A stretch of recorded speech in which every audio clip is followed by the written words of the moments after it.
The papyrus, putting on my table every month. I don't wanna be sad. Don't even try to hide it.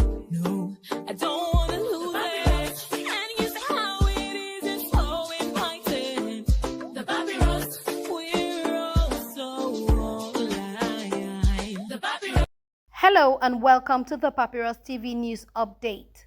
First, the headlines. Ecowas faces crisis as coups, poverty threaten West Africa's unity.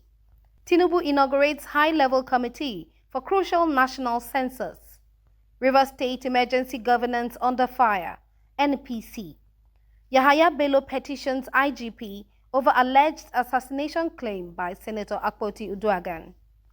Sultan of Sokoto calls social media a terrorist organization amid rising violence and misinformation. World Bank warns of trade war fallout for Nigeria. Plateau State bans night grazing, motorcycle movement amid fresh killings. The details.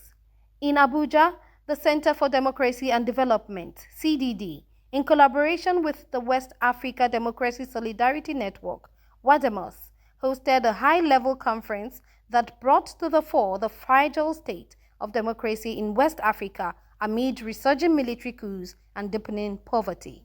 Senior CDD fellow Jibrin Ibrahim warned that ECOWAS, once hailed as a vanguard of regional unity and democratic integration, now faces serious existential threats. Speaking candidly, Ibrahim lamented the reversal of democratic gains in Mali, Burkina Faso, Guinea, and Niger due to military takeovers. ECOWAS has been instrumental in deepening democracy in our region, yet the emergence of unconstitutional regimes threatens the unity and progress we've achieved, he said. Ibrahim emphasized that economic despair, youth unemployment, and the erosion of public trust in democratic systems are stoking disillusionment and instability across the region. The dream of independence, access to education, opportunity and self-determination has faded, he warned, linking the betrayal of this dream to the rise of terrorism, international displacement and mass poverty. The conference echoed a call for ECOWAS to reform its governance structures, dismantle colonial legacies, and prioritize the welfare of its people. Chairman of the CDD board, Comrade John Oda, highlighted the regional bloc's 50-year history, urging civil society to defend the vision of integration.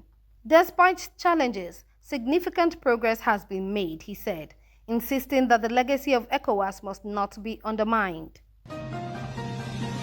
Meanwhile, President Bola Tinubu on Wednesday launched a high-level committee to oversee Nigeria's long-awaited national population and housing census, nearly 2 decades after the last count in 2006. Represented by his chief of staff, Femi Gbajabiamila, the president stressed the census's critical importance for data-driven governance. It's impossible to budget properly without knowing how many we are, Tinubu said, directing the committee to explore both domestic and international financing options and ensure that the census is fully technology-driven. Biometrics and digital tools will be central to the exercise. Senator Atiku Bagudu, Minister of Budget and Economic Planning and chair of the new committee, promised delivery of an interim report within 3 weeks. Information Minister Mohammed Idris emphasized the foundational role of accurate data in all sectors, while National Population Commission Chairman Nasiru Kwara reassured Nigerians that the Commission was committed to credible, tech-enabled enumeration. The committee includes top officials from the Ministry of Finance, FIRS, NIMC, and the Presidency. Continuing, the National Patriotic Coalition, NPC, has issued a searing condemnation of the sole administrator of Rivers State, Vice Admiral Ibokete Ekwe Ibas, retired, accusing him of exceeding his emergency mandate and eroding democratic norms. At a press conference in Lagos, MPC leaders Declan Ihekaire and Akintunde Adedeji described Ibas's governance style as vindictive and divisive. The group criticized the ongoing probe of suspended Governor Siminalayi Fubara and his deputy as politically motivated and outside the administrator's remit. What we see is not governance. It's a witch hunt disguised as law and order, the group declared. They warned that Ibas was inflaming ethnic and political tensions and operating as a stooge of self-serving politicians. The coalition called on President Tinubu to urgently check the administrator's overreach and insisted that all concerns should go through the House of Representatives' 11-member Oversight Committee. Mr. President has made a grave mistake appointing him, they concluded, demanding that the probe be halted immediately. In other news, former Kogi State Governor Yahaya Bello has petitioned the Inspector General of Police to investigate Senator Natasha Akpoti-Uduaghan over explosive allegations she made during a political rally, including claims of an assassination plot involving him and Senate President Godswill Akpabio. Bello's lawyer, N.A. Abubakar, said the statements, captured on video and widely shared online, amount to criminal defamation and incitement. These are not just reckless words. They are dangerous, false, and intended to destroy our client's reputation, the petition stated. In a separate letter, Bello's legal team gave the senator 14 days to publicly retract her statements and issue apologies in 2 national dailies or face both civil and criminal lawsuits. The lawyers accused her of consistently spreading harmful lies and alleged she may be mentally unstable, citing past incidents. Bello, now a private citizen, said he no longer feels bound to exercise restraint. The time for indulgence is over.